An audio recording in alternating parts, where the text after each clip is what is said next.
Okay, jeg har lige været i Føtex og i Sport 24, og jeg har fået de her klipklapper, eller hvad det hedder, fordi vi skal ud og rejse i dag.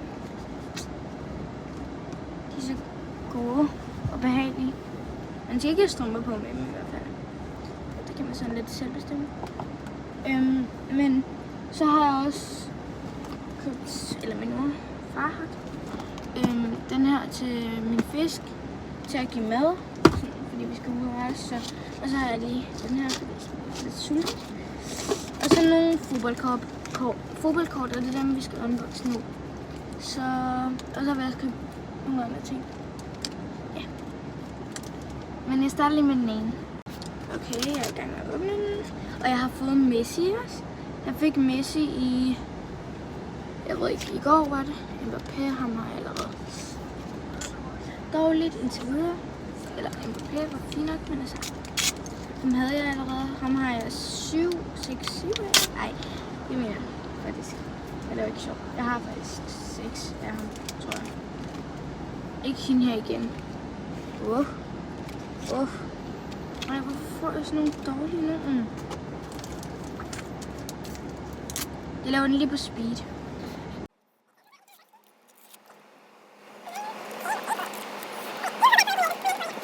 Ronaldo får jeg her. Jeg håber det. Så som sagt, jeg har jo allerede Messi. Det var faktisk ikke mig, der var det. Okay, det er Ronaldo, jeg kan mærke. Hvorfor man kun... der var 4 i den her. What? Nå, men det var alt det, jeg allerede havde. Nu håber jeg får Ronaldo. Det kan jeg mærke, jeg gør. Jeg mener faktisk, jeg får Ronaldo.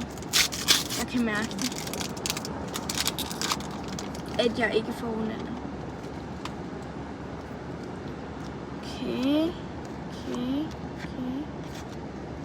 Jeg har allerede alle dem. Nej. Men man får faktisk, hvis man køber noget for, så hvis I kan se her, hvis man køber noget for alle de her butikker, så får man fodboldkort. Så man kan, jeg får dem faktisk ikke gratis, fordi man skal jo købe noget for at få det. Okay. Og så er bare 2 dårlige nogle. Ej, det er så dårligt. Jeg vender lidt tilbage, når jeg hopper den, for jeg har ikke så lang tid.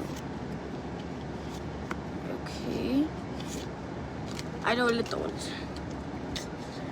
Det var alle de kort, som jeg fik.